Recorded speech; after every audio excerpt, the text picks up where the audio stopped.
Welcome, ladies and gentlemen, to Truth on the Tracks. I'm Brandon Turbeville, your host.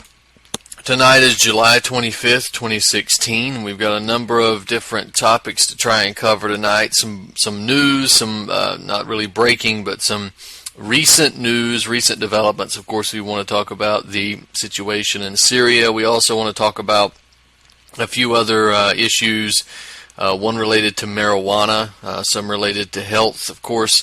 We want to talk about the United Nations, if we can get that in, and the 43 points, the manifesto, I guess, if you want to call it that, of what we're trying to get accomplished here at a practical level on the political level. Of course, we need to comment on the recent political conventions, the selection of vice presidential candidates. We'll talk about that in short order if we can get to it. Now, last week we talked about two massive events, the Turkish coup and then the Nice terror attacks.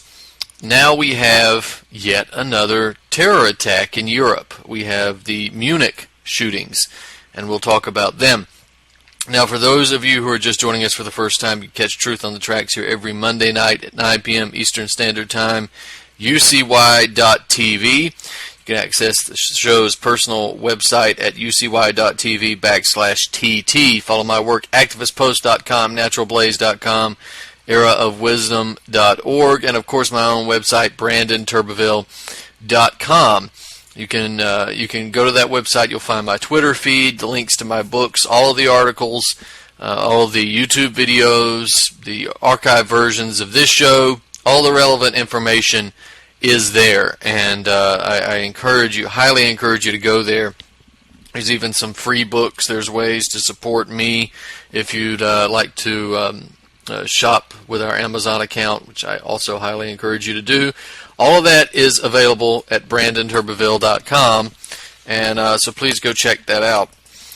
Now, we're going to be getting those 43 points up on the website in sort of a stationary form as soon as we can, up there, hopefully toward the top of the website, so we can have those platform points available for everybody to see and peruse. But in the meantime, do go dig up the article, A Real New Deal for America, 43 points, and you can see that that platform there as it stands. Now, Munich, the terrorist attack in Munich. There were at least 9 people killed, and the show's being recorded on July 24th. Just to bear that in mind, in the in the morning of July 24th. So 9 people were killed in Munich, and the suspects, the attacks were being labeled as suspected terrorism. It took place at the Olympia Mall, according to Munich authorities. Of course, now with this with the new information coming out, they're saying that it's not a suspected terror attack, that it's merely a random act of shooting violence. But we'll get into that. The attack took place on Friday at the Olympia Mall, or Olympia shopping complex. And funny enough, we have reports that there were 3 gunmen entering the shopping center and opening fire at the people there at random. Now the story says there were only one shooter. There was only one. It was this guy who goes by the name of David Ali Sonbali. That's the name. Now, we have the Washington Post reporting an employee inside the mall said that she saw a gunman open fire outside her clothing store. They said he was about 6'1", wearing a black shirt and some kind of vest, moved through the corridors before leaving the building. She saw at least 2 people killed, 1 injured. Now we have a video clip posted on Twitter showing a gunman opening fire outside a McDonald's near the shopping complex as all this confusion and panic took hold. The guy appeared to fire on people with a handgun, and it appeared to be at random.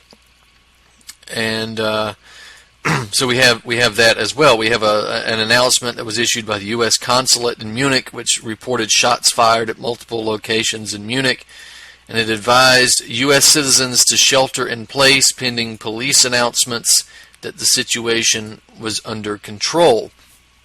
Now, early on, the German authorities were saying that, well, they were kind of speaking out of both sides of their mouth. They wouldn't say whether this was ISIS terrorism or not, but they consistently said that this could be the possibility that this was an attack by a right-wing extremist who was upset over Germany's immigration policy. And you see how this works. What's going on in terms of the reporting of these attacks in Germany, right? We have a message posted online from an apparent Islamic State account saying, quote, "Nowhere is safe for all of you. You people have opened the doors of hell by declaring war on us," end quote. But ISIS didn't officially declare responsibility for the attack, as it did after the recent Axe attack on a train in southern Germany that took place on Monday, where several people were killed with an axe and were stabbed to death. I guess we're waiting on the Germans to call for axe control and knife control, right? Or a knife for axe registry. Don't laugh, they've already done it in England. So they're not attributing the attack to ISIS on Friday because they were attributing the attack to something else, right? They were saying ISIS didn't take credit for it. We don't have enough information to say this is ISIS, but they constantly said that this was possibly a right-wing extremist because of a statement that was allegedly made by one of the shooters where he says, "I am a German." Now, we'll go over that. What he said was taken grossly out of context, which means that the media was intentionally trying to place this on the backs of right-wing extremists. Now, keep in mind, in Germany, a right-wing extremist is somebody who doesn't believe that millions of immigrants flooding across their borders with no controls whatsoever, maintaining their own culture, not obeying German laws, and essentially just running rampant in the areas, is considered a right-wing extremist. That's the way. Germany has so much European guilt, so much German guilt, and so much white guilt. They are simply have gone down the tubes of political correctness and ethnic guilt over other events that have taken place in their history, and this is the result, right? That you get called a right-wing extremist simply because you don't believe in having your country destroyed with immigration. Now, there are right-wing extremists in Germany. Don't get me wrong. There are plenty of those. There are now, because of this immigration policy, we have a situation where the right-wing extremists really are starting to stick their heads above water and become more vocal. And this is what happens. This is the beauty of the situation. It's not really beautiful from our point of view, but if you're the architect of it, it is, because you have a situation in which you're destroying a country, destroying an entire culture with mass immigration. Yet you can always use these immigrants to stir up the host population.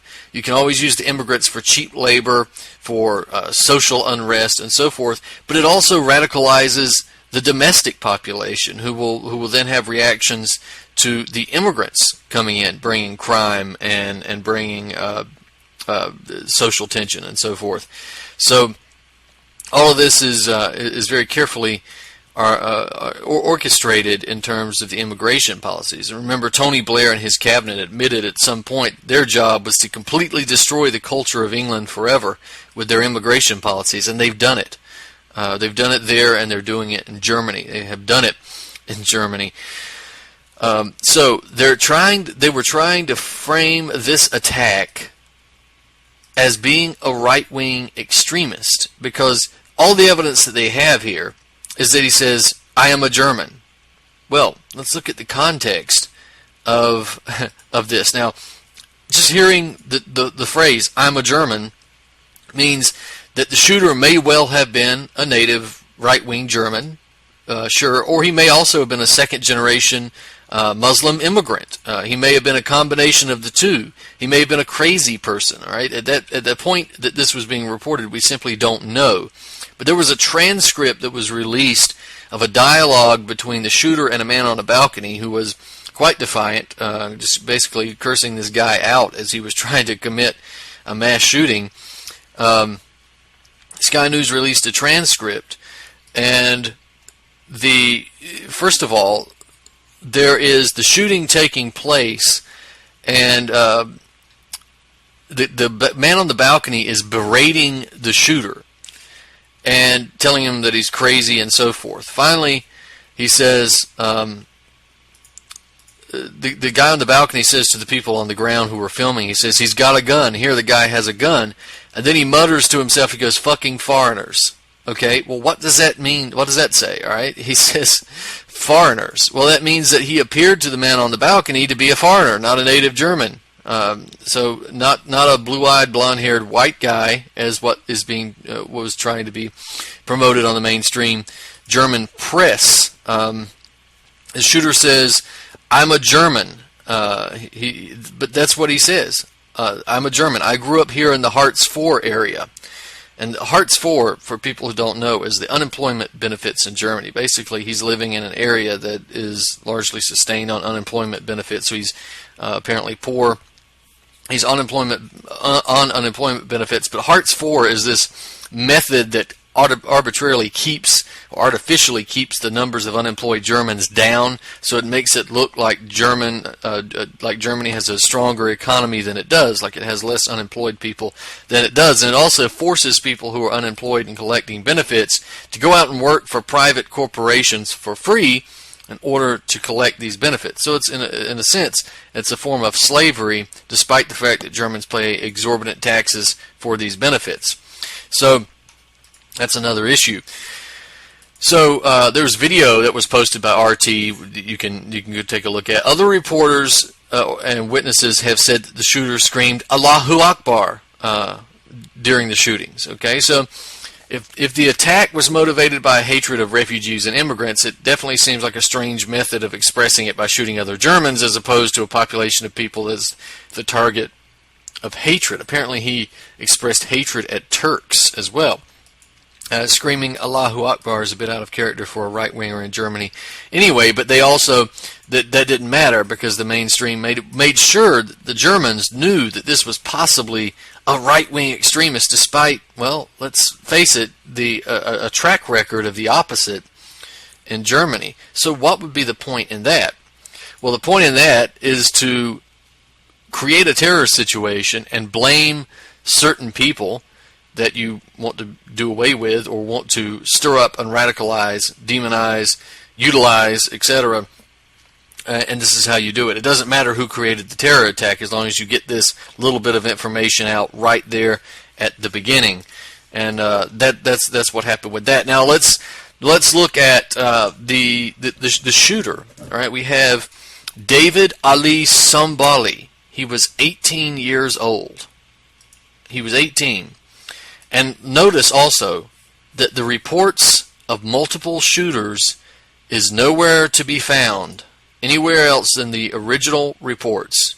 There were multiple shooters. Now there's just an 18-year-old kid with a Glock pistol, not a long gun, as witnesses had reported. And he's carrying more than 300 bullets. That's a lot of bullets. So he appears to have bought the illegal pistol used in the attack on the dark net. Okay, so he bought a pistol on the dark net, but that's illegal in Germany. I'm blown away. I'm shocked. I thought banning guns in a country prevented criminals and mass shooters from getting them. You mean to tell me that it doesn't? Oh, I'm so surprised. He bought an illegal pistol because he wanted to kill people, and he didn't really give a damn about gun laws. I'm horribly surprised. Germany, you need to rethink your gun policy there. Of course, the Germans are rethinking their gun policy because we've already got calls from German authorities to clamp down on the availability of guns in Germany. What availability of guns in Germany? Or are you going to make sure only terrorist attackers can have access to them? Only the people that the German intelligence agencies arm, I suppose, are allowed to have a gun. But they are actually calling for more gun control in Germany, despite the fact that this kid allegedly bought a Glock from an illegal source. A lot of good that law did, right?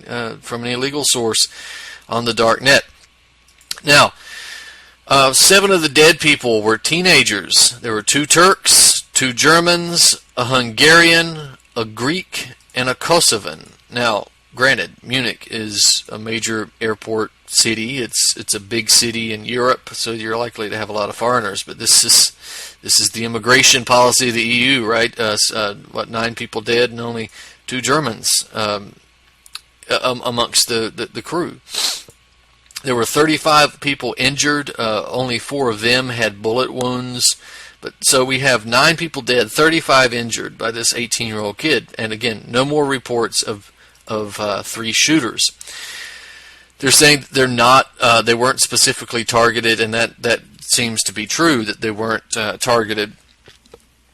But let's look at the shooter, right? Robert Heimberger, who's the head of Bavaria's criminal police, said the gunman had been planning the attack since he paid a visit last year to the town of Wenenden.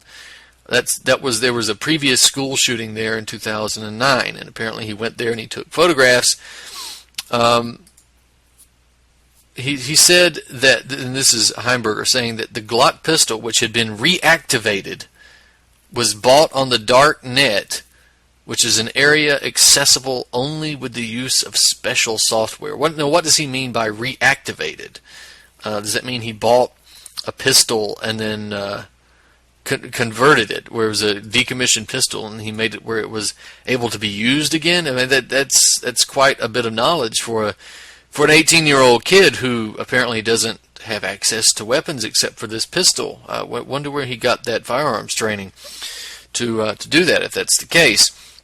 It said Sombali was said to have been a keen player of first-person shooter video games. Well, yeah, who isn't?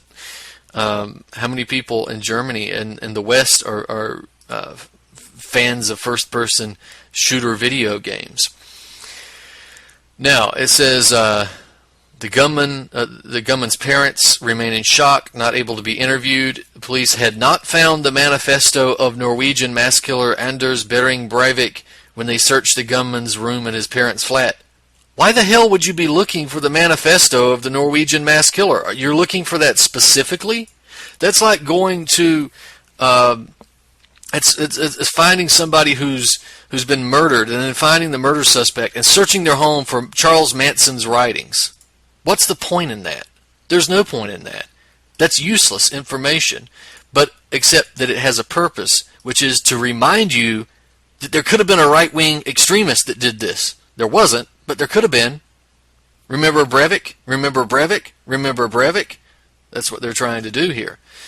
Then they remind you in this BBC report that there was officials had raised the possibility of a link to Breivik, whose own attack was carried out 5 years earlier to the day, except that there wasn't a link to Breivik. There's clearly not a link to Breivik. This guy was not a right-wing extremist. Even if he is, if we can believe the official story that's been updated 2 days later, he's just a crazy kid with a depression problem, with a bunch of unanswered questions about how he got the gun, how he made it useful, and then how he knew how to procure the ammo, because there's no reports of how he got 300 bullets.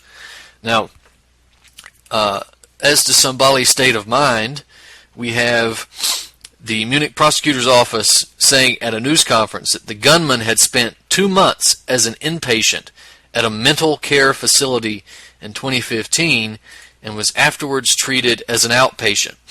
Thomas Steinkraus-Koch says the suspect had fears of contact with others and also depression. There was no evidence of any political motivation. So why do you keep going to Breivik? Senior German politicians have called for tighter controls on the sale of guns in the wake of the shooting at the Olympia shopping center.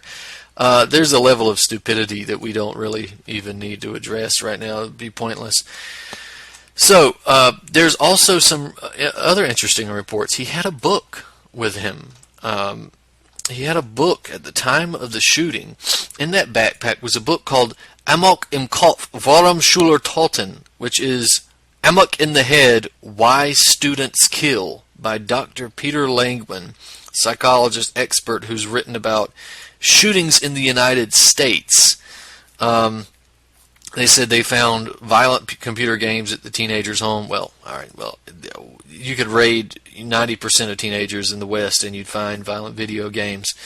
Doesn't seem to bother the governments when they need drone operators. This book by Peter Langman, I wonder if this is not some type of catcher in the rye situation. We'll have to delve into that at some other point. There we go. That is the shooting in a nutshell, and I think we should leave it at that. But this is very questionable. The guy, somebody I should mention, is part German, part Iranian. So no links to ISIS. Generally, Iranians and ISIS don't mix, although there could be, I guess, some Sunni elements in Iran that would do this, but they tend to be more focused on the Iranian government. But the son had both German and Iranian citizenship. So I should say he had German citizenship. He had been born and raised in the city in Munich, apparently. Although other reports say he'd only been living in Munich for 2 years, so this is very questionable. Now, is he an Iranian? They're saying he's German born, but is he an immigrant? What is he? I mean, German born, second generation. There's a lot of questions here.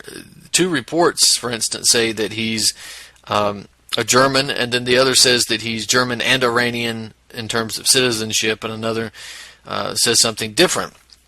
So there's a lot of question here, but we do apparently see that he has German and Iranian citizenship there as well. So that's just another interesting tidbit. We'll let you make up your own minds on that. So that is the shooting in Munich, and I have to say it's very questionable, this shooting.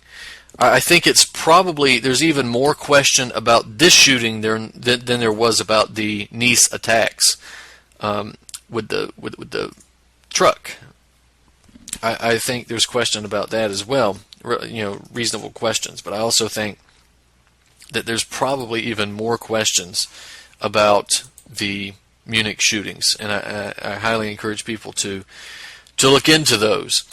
Now, let's look at something else. We recently had a horrible atrocity that was committed in Syria, where this group, the terrorist group fighting the Assad government, beheads a young boy for the camera. And this is something that you could find on YouTube at one point. I actually linked to it in my article, but it's getting probably going to be scrubbed from the internet as soon as possible. There are some other links. For instance, Al Masdar News has a link to a video. Actually, the video is posted in their article, and you can link to their article from mine, if that makes any sense. If you want to see the video for yourself, hopefully just look to make sure that what I'm saying is true.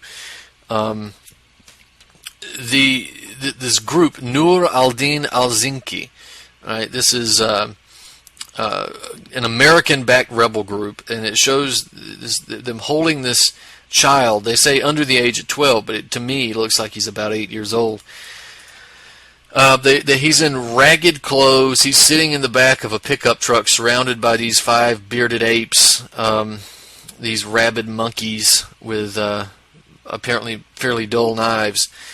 The child is then laid on his stomach and his hands tied behind his back, and after there's a short intro speech by the executioner, they lift the boy's head up, and the executioner begins sawing with a small and apparently dull knife through the child's neck, and there's a few muffled attempts at screaming by the child.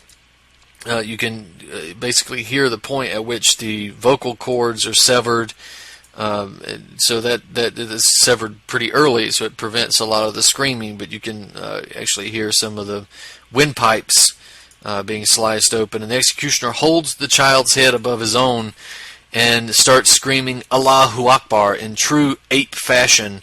You can get a look at monkeys with baseball caps hopping around the truck as this other monkey holds the head of a child. It's absolute savages. They are indeed a pack of crazed apes. They are nothing resembling human beings. They keep hopping, saying Allahu Akbar, celebrating it. In the video, one of the terrorists says, "We will leave no one in Honduras." That's what he says. Well, that's an open admission of the intent and purpose of committing an act of genocide. I wonder what would have been the international reaction if Bashar al-Assad has said, we will leave no one alive in Raqqa, the capital of ISIS. What if Bashar al-Assad said that? We'd see horse-faced John Kerry with his giant elongated mouth dragging upon the floor, screaming that this was an intent to kill civilians, that there were more people there than just ISIS, and we'd have an invasion, we'd have NATO troops, we'd have all this. But when our terrorist pets expressed the idea that they want to kill everyone in a town in Honduras after they just behead an 8-year-old boy, well, silence, crickets. Now, the boy, apparently, these monkeys are accusing the boy of being a fighter with the Al-Quds Brigade, a fighter. And now, after this video has gone viral in the alternative media, these apes are putting out claims that the boy wasn't 12 years old, he was 20. God, look at the video, look at the pictures. There's no use in even addressing this. The boy was not 20. He was about 8 years old. And if you can't tell the difference between a 20-year-old and an 8-year-old, then something's wrong.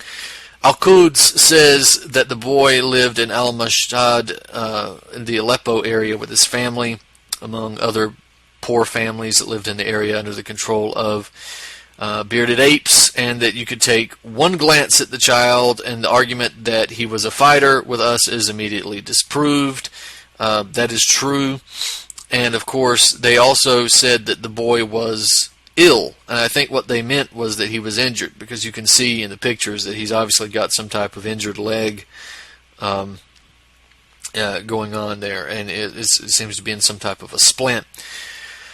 Now, the U.S. continues to fund these so-called rebels amid horrific atrocities, but they can claim the moral high ground over Assad despite the fact that the U.S. has yet to provide a shred of evidence to show that he or his forces have ever committed attacks, much less atrocities, on civilians. Now, we have State Department spokesman Mark Toner. How this guy still has a job, I don't know. His performances are abysmal. I hope they keep him, because it's fun to watch people squirm like that in the State Department. But he has been given an impossible task. It's not really reasonable to expect him to perform well trying to justify the things that he has to justify. This is what he says: if we can prove that this was indeed what happened and this group was involved in it, I think it would certainly give us pause. Really? Well, there's video evidence of it if Toner wants to watch it. If we can prove that this was indeed what happened, it's a YouTube click away, Mark. For most people, maybe not for the State Department or the U.S. government, the beheading of a child is reason enough to do more than simply pause. Generally, we would say, certainly don't fund them anymore, and we don't direct them and give them intelligence and support, but that's not the logic of the State Department, is it? Because beheading small children is par for the course in the United States State Department. Isn't that right, Mark Toner? Isn't that right, John Kerry? Isn't that right, Hillary Clinton? we're sure that this video ranks in one of Hillary's personal collections of favorites, unless she's got some personal snuff films that she likes to bring out for the company over at the dinner party. We have no no doubt that she enjoys that. Now, the group Nur al-Din al-Zinki, this moderate terrorist organization, and I'm not joking, they're considered moderates. They are on the list of moderate terrorists, the ones that the U.S. is supposed to support, the ones that Americans are supposed to look at as freedom-loving, democracy-loving rebel fighters, and the ones that the Russians aren't supposed to bomb. This is something that is just completely outrageous in terms of logic. But we have reports from the Business Insider. I went and took a look at this. Back in 2015, Business Insider, the Australian version, put out an article where it listed around 42 terrorist organizations that the United States was supporting and arming in the lead up to where we are. They did this because there was a question of vetting these organizations, and this is, of course, they're all the same. They're all ISIS. We already knew that, but we were still wanting to point out something specific here. So this lie of vetting and moderation has been thoroughly debunked, if for no other reason than the public beheading of a child now. But there's even more than that. The U.S. vetted Nur al-Din al-Zinki. They vetted them, right? The U.S. was going to vet terrorists who were moderates to make sure that extremists didn't get weapons, and the moderates behead an 8-year-old child. That's the vetting process. So I think that's been disproved. I think the moderate claim has been disproved time and time and time and time again. But we've got more than that, because not only did the United States vet and endorse and arm and protect this terrorist group, it armed them with TOW missiles. Now, for those of you who don't know, a TOW missile is a guided missile that is capable of piercing and damaging things like tanks and armored personnel carriers and other types of vehicles that are found on the battlefield. And these missiles are especially dangerous for a number of reasons, but one of them is that they can be used from a considerable distance. Now we have this list that's provided by the Business Insider, and you can see we're not going to go through each one of those, but the list of terrorists that were vetted and provided with TOW missiles are included in my article, which is U.S. vetted an armed Syria terrorist group that beheaded boy, gave them TOW missiles. And you can see Nur al-Din al-Zinki right there. Harakat Nur al-Din al-Zinki, that's another name. They're right there on the list. The U.S. vetted them. U.S. gave them money. U.S. gave them arms. U.S. gave them TOW missiles. That is your State Department. So that is a direct result. That boy's blood is on the hands of the U.S. State Department, as well as the monkeys that cut off his head. So while we are talking about Syria, we should also mention the Kurdish situation again. It was only a matter of time before the Syrian military and the Kurdish organization started to butt heads in Syria over who controls specific territory in the north. And we've seen over the past few months as both the Kurds and this SAA pushed forward against ISIS and these other Western-backed moderate terrorists operating near the Turkish border. These confrontations have become increasingly frequent, and they've been kind of requiring the help of outside negotiators to defuse the situation, implement a ceasefire. We can go back to April 20th. There was a heavy firefight that was ignited when Kurdish police, Asayish, would not stop at a Syrian border checkpoint in Kamlishi. And the fight lasted for 3 days, and about 10 Kurdish fighters, 22 Syrian military soldiers, 17 civilians lost their lives. So that's many innocent lives lost, many useful lives lost, much time and equipment that was wasted that could have been spent on Western-backed terrorism. And then on April 22nd, the Russians were able to secure a ceasefire which was respected by both sides, despite tensions remaining between them.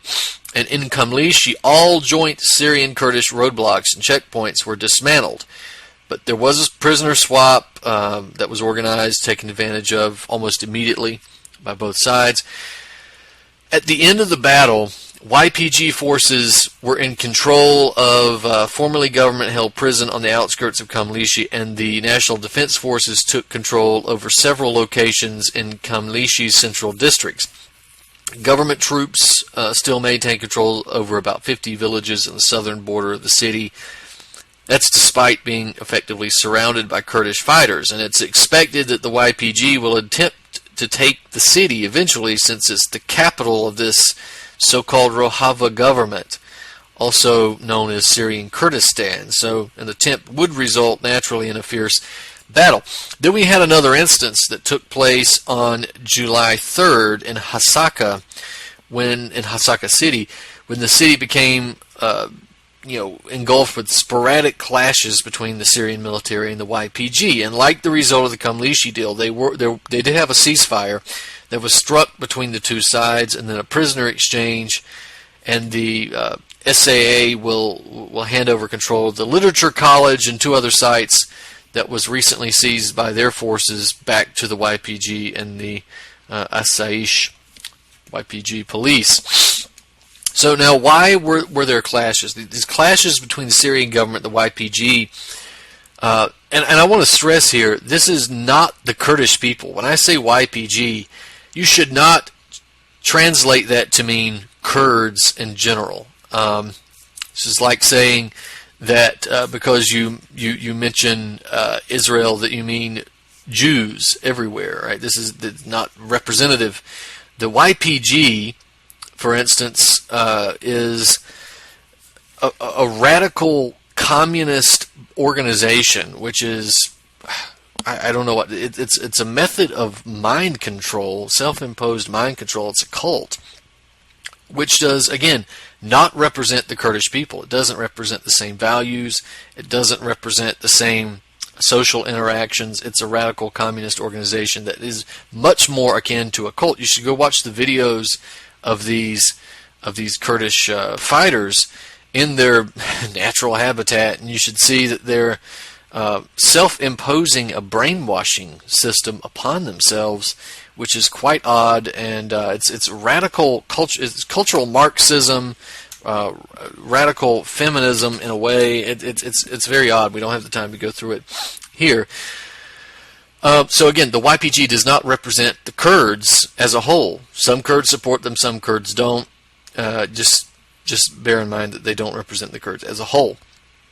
So there's been a virtual inevitability of clashes between these two since the declaration of this Rojava administration by the YPG in 2013, when these Kurdish areas found some level of autonomy because of a lack of government presence when the Syrian military began losing territory to the Western-backed terrorists. This has been the goal of the YPG all along. It's been nothing more than the establishment of a Kurdistan. This is a separate enclave run by these communist YPG forces who routinely terrorize and abuse and disenfranchise and kill Assyrians, Christians, other non-Kurdish peoples in areas that they control. And there's plenty of evidence for that. You don't have to go look very far. The Kurds have long acted as a force which the U.S. has been able to harness to stir up destabilization in Iraq, in Syria, in Turkey, in Iran. They've always been that way. Such is the case now. And the U.S. and NATO is seeking to use the Kurd forces, the YPG, etc., and use their desire for an independent Kurdistan as a destabilizing force against Syria, Iraq, and Iran, and a galvanizing force for the Turks. And whether or not the Kurds will ever obtain a Kurdistan is something that remains to be seen. So the U.S. has been attempting to use the Kurds for their own geopolitical aims, whatever those aims might be in relation to the creation or not of an independent Kurdistan. Now, Kurds in the northern Syria area have declared a federal system in Syria with areas that they've seized in the northern part of the country, which are designated to act as an autonomous zone. And their official declaration came on March 16th, with reports like those coming from the BBC reaching Western audiences on March 17th. But according to those reports, the conference, which the federation of these Kurdish entities took place, was located in Ramallah. And we've been through that repeatedly on this show, and how this is essentially a plan that was written about by Zbigniew Brzezinski. This is also similar to the Yannan plan, where the idea is to break up Syria into several different parts, right?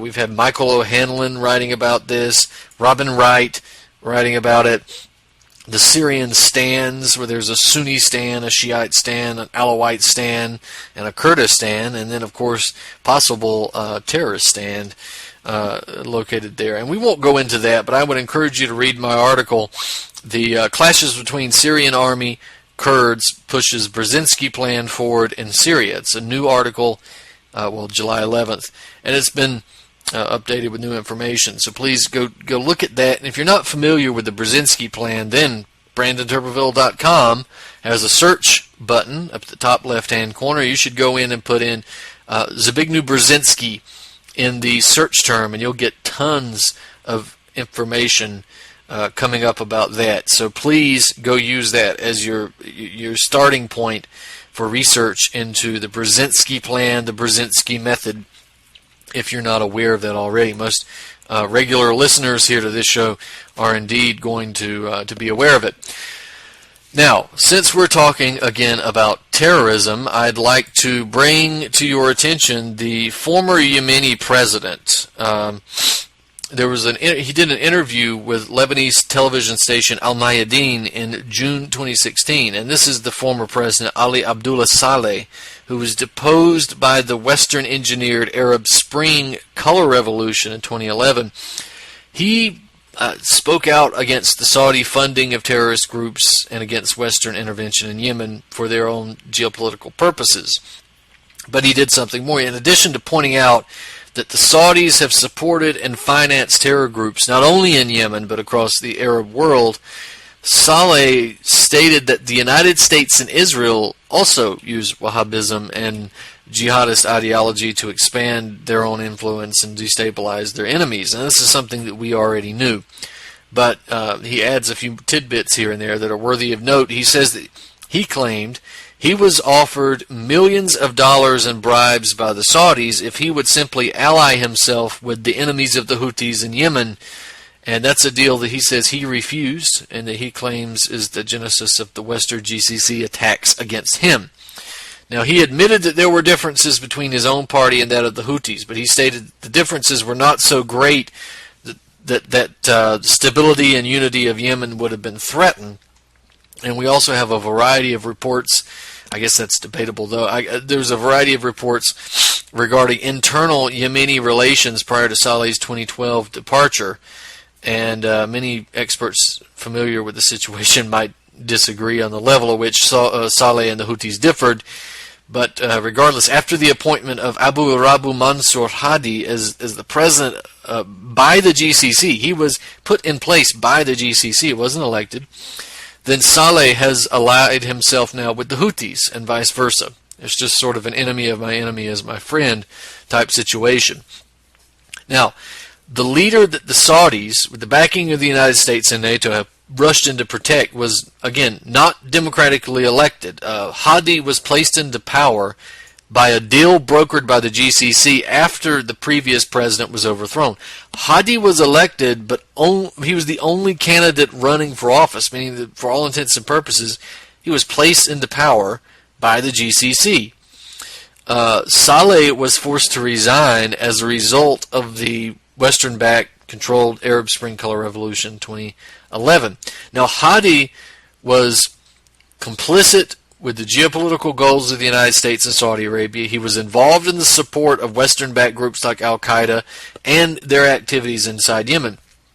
But Saleh was also largely controlled from Washington. He worked with the United States in the drone bombing program inside Yemen, as well as ceding territory to Al-Qaeda. He was notoriously oppressive when he was in control there. He was rewarded for killings and torture of protesters. He was given a hotel room, lavish hotel room in the United States after he was removed from power, so they could make room for the new Hadi boss, which was the same as the old boss, if not more obviously in the pocket of the West and more willing to do the bidding of the GCC.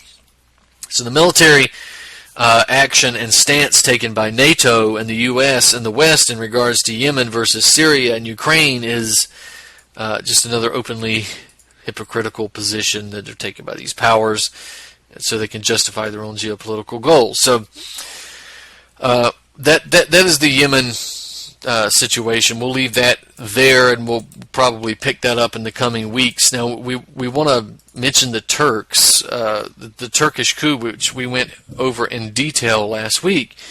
But in the aftermath of this coup, which Erdogan blamed on the United States via the Gulen movement, the Erdogan faction, of course, has reacted by making mass arrests of members of the government and military that belong to the nationalist faction and the ones that hold nationalist sentiment, including groups of political dissidents and Erdogan's own opponents. Now, as the world watches Erdogan's faction mop up everybody who stood as obstacles to his own political agenda, the Turkish government is claiming that members of the Gulen movement in Turkey were responsible for the shoot-down of the Russian jet that resulted in the Russian sanctions and so much international tension, not only between Russia and Turkey, but between Russia and NATO. Now, we're getting these reports. We have a member of the movement being tied to the so-called parallel state linked to prominent Turkish oppositionist Fethullah Gulen, and this is coming from Sputnik, who was involved in the killing of Russian pilot over Syria last year, participated in attempted coup in Turkey. Mayor of the Turkish capital of Ankara, Ibrahim Melek Gökçek, said. Gökçek says, "It was the parallel state that has deteriorated our relations with Russia. It was an incident in which one of the pilots of these structures had participated. I guarantee it. He was one of the coup's participants. We have not voiced it until now, but I, Meli Gökçek, said our relations have been deteriorated by these villains." Erdogan is also claiming that the parallel state was responsible because it was trying to isolate Turkey on the international scene. We also have an arrest of 2 Air Force pilots. They're saying they were linked to the downing of the Russian jet as well, and now they've been arrested. So there does exist the possibility that there's an element within the U.S.-supported Gulen movement that could have been involved in the coup and unsanctioned activity within the Turkish military and the governmental structure. But it should strike informed observers as highly suspicious that the people who Erdogan is blaming and cracking down upon are going to be labeled responsible for elements of Turkish policy that didn't work out to Erdogan's benefit or aid Turkey's standing in the world. Now, it's very convenient that after the shoot-down incident, when Russian sanctions have been crippling Turkey and the Russians have showed clearly that a Turkish threat is not something that's going to prevent them from operating in Syria, suddenly Erdogan's enemies are the ones being blamed for the strategic blunder and international aggression. Now, after all, if it's a parallel state that had been responsible for the shoot-down of the jet, why did Erdogan do nothing to crack down on the rogue actors at the time? Why didn't he act to smooth things over with the Russians instead of immediately digging in his heels and justifying the act? I mean, even if he wanted to save face and not appear to be weak, he could have mended fences behind the scenes. You know, that is, unless the sanctions were agreed to by Russia so that the Russians could appear as taking a tough line against Turkey. But then Erdogan's apology would have been undone by all of his staunch resistance and tough appearance and all that later, so that would have largely negated the goal of the plan to begin with. So we simply don't know whether a parallel state actor did work with Erdogan or work to make Erdogan look like a foolish and weak leader, or whether Erdogan, who's known for his own delusions of grandeur, has been opportunistically blaming his enemies for his failures as justification for purging them from the government and the military. But Erdogan's behavior over the course of the next few weeks is going to tell us more, and it's going to do a great deal toward clearing up the question as to who is behind the Turkish coup. Now, we want to turn to, well, I guess I should mention the Iraqi situation, right? I think I may have mentioned this before, but years after Obama claimed he ended the war in Iraq, the United States is once again announcing the deployment of hundreds of U.S. military personnel to Iraq, and this time the U.S. is announcing the deployment of 560 troops to northern Iraq for the purpose of aiding and assisting in the battle for Mosul. That is where they are going to be placed. Now notice, I think it's important that this announcement was made by Secretary of Defense Ashton Carter. Wasn't made by Obama publicly. That to me is significant. This was Carter was scheduled to meet with Prime Minister Haider al-Abadi and the relevant military personnel from both sides there in Iraq. And Carter has in the past suggested that a few hundred troops were going to be sent to Iraq outside of the authority of Obama. This appears to be something that was done without Obama's approval, without even consulting him in the way that it should have been done. In other words, to do something and then let the responsibility lie on Obama's shoulders to make sure that it doesn't get done, that he steps in and stops it. Now, that didn't work months ago, but this appears to be the continuation. And of course, it's going to be done with Obama's approval. But you see, what I'm suggesting here is where it can't go directly through Obama, or it's slowed by going through Obama outside of the normal transition, normal movement of a chain of command. Then it will simply be done extra official. In other words, that it will just simply be done, and then the president will have no ability to stop it. Not that he would have. I'm not suggesting that he would have. I'm just saying that this is something that appears to be the continuation of something that was done several months ago, right? So it could be that this plan is simply the official announcement of something that was planned months ago outside of the traditional chain of command, or it could be that this is the agreement, right? That this has been done. It didn't work the first time, and now it's just time to implement it. But 560 troops are heading to northern Iraq, regardless of the questions of the chain of command. Now, the U.S. has agreed to the United Nations use of force to protect civilians in combat zones. So we now see another step toward the establishment of a world military force beyond NATO that seeks peace through the absence of dissent. Right? This is the United States now announcing its support that actually goes back, they announced this in May, but it's support for a set of principles that are going to allow the United Nations peacekeeping troops and UN police to use force in order to protect civilians in combat zones and areas of armed conflict. The U.S. ambassador to the UN and notorious warmonger against Libya and Syria, Samantha Power, whose hands are dripping with blood, she stated that the Kigali principles would, quote, make peacekeeping missions more effective, improve security, and save lives. The Kigali principles are designed to make sure that civilians are not abandoned by the international community again. Well, what are they going to do? Go to Syria or invade the United States for invading, well, a third of the world? The Kigali principles are principles that call for countries who contribute troops to UN missions to give UN peacekeeping commanders the authority to use military force against armed actors with clear hostile intent to harm civilians without waiting for approval from the United Nations and its member states.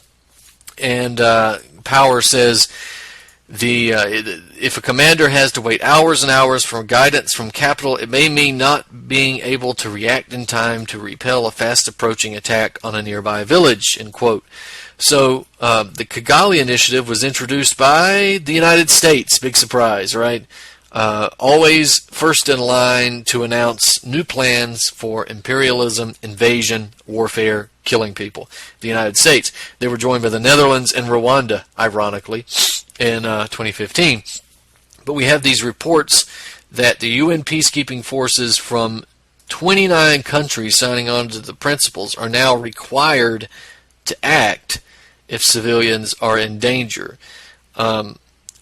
The 29 countries are less than a third of the United Nations members, but they are an important group of members. They are Austria, Bangladesh, Belgium, Burkina Faso, Canada, Djibouti, Estonia, Ethiopia, Finland, former Yugoslav Republic of Macedonia, Germany, Ghana, Guinea, Ireland, Italy, Latvia, Malawi, Montenegro, the Netherlands, Niger, Poland, Romania, Rwanda, Senegal, Slovenia, Sri Lanka, Sweden, Togo, Ukraine, Uganda, the United States, Uruguay, and Zambia.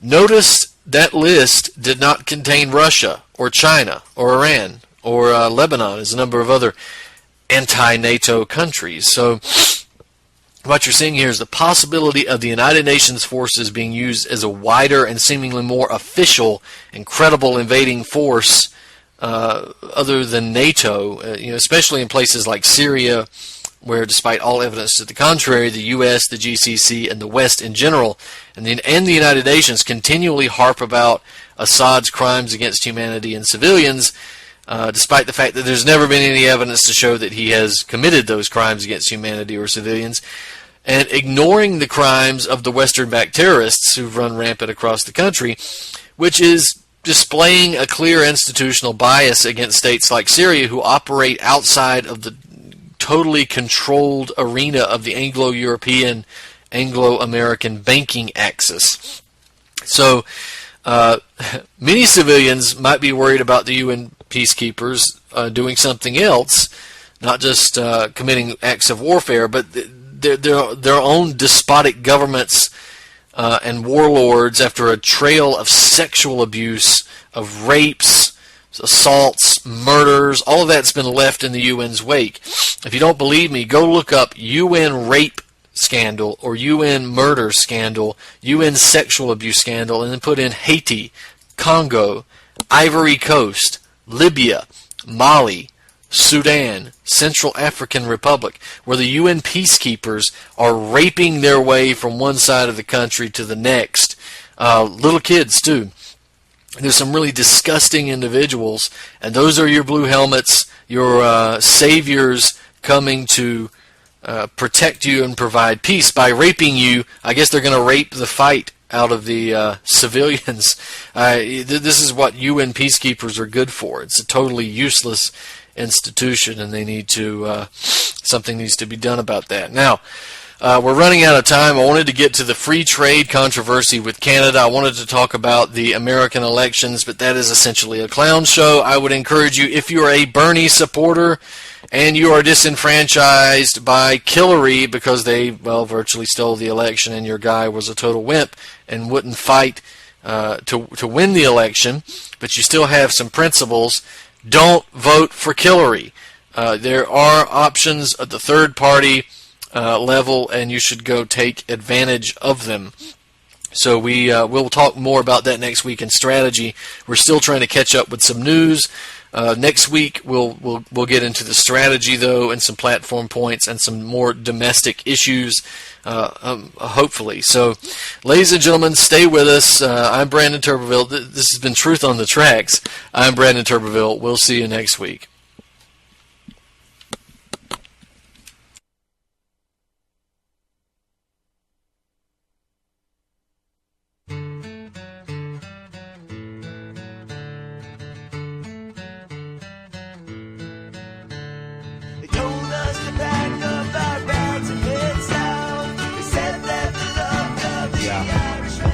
Check.